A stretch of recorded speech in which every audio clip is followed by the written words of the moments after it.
ஓம் சக்தி. சக்திகள் அனைவருக்கும் என்னுடைய அன்பான வணக்கம்.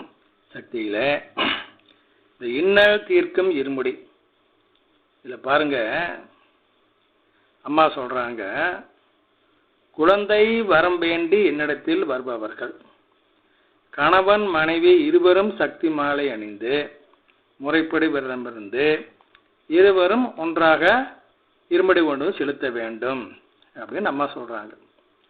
அவ்வாறு தொடர்ந்து 3 ஆண்டுகள் நீ இருமுடி செலுத்த வேண்டும். அதற்குள்ள நான் உனக்கு குழந்தைய கொடுத்துருவேன். அப்படி கொடுக்கேன்னு வச்சுக்கோ, நீ என்னிடத்தில் வந்து கேள்வி கேள்.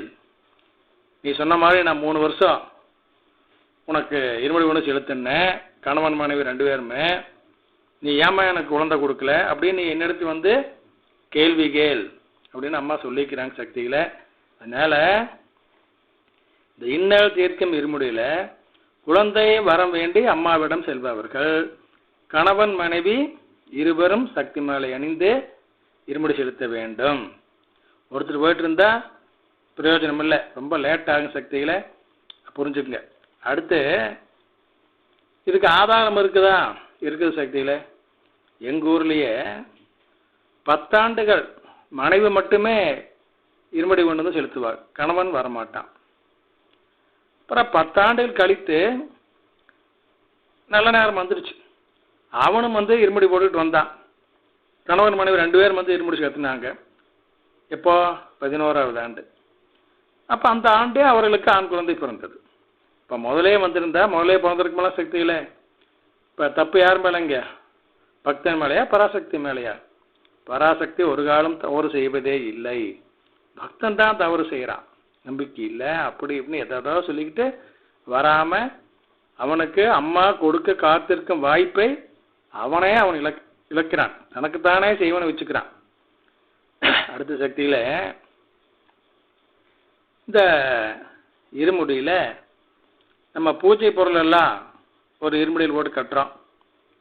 அன்னதானத்துக்கு உண்டான அரிசியை இன்னொரு இருமுடியில் போட்டு கட்டுறோம். அப்புறம் அதுக்கு மஞ்சளுக்கும் பொட்டு வைக்கிறோம். இது வந்து இதுதான் ஆதிபராசக்தி, ஆதிபராசக்தி இதில் வந்து ஆவகனம் ஆயிடுச்சு அப்படின்னு நம்ம சொல்கிறோம். இது உண்மையா? இருமுடி கட்டி வச்சா அந்த பூஜை பொருளும் அன்னதான அரிசியும் இருக்கிற காரணத்தினால அதில் வந்து ஆதிபராசக்தி உட்காந்துக்குமா அப்படின்னு கேள்வி கேட்கலாம். நியாயமான கேள்வி தான். கண்டிப்பாக வந்து உட்காந்துக்குது சக்தியில்.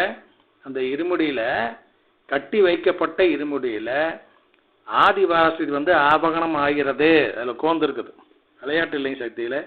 அதனால தான் அந்த இருமுடியை வீட்டில் கொண்டு வந்து வச்சு ஒரு நாளாவது பூஜை பண்ணி அப்புறம் அதை எடுத்துகிட்டு போகணும். ஏன்னா நம்ம வீட்டில் உள்ள தீய சக்திகளை எல்லாம் துன்பங்களை எல்லாம் அதை உறிஞ்சிக்கி வீட்டை சுத்தப்படுத்தும்.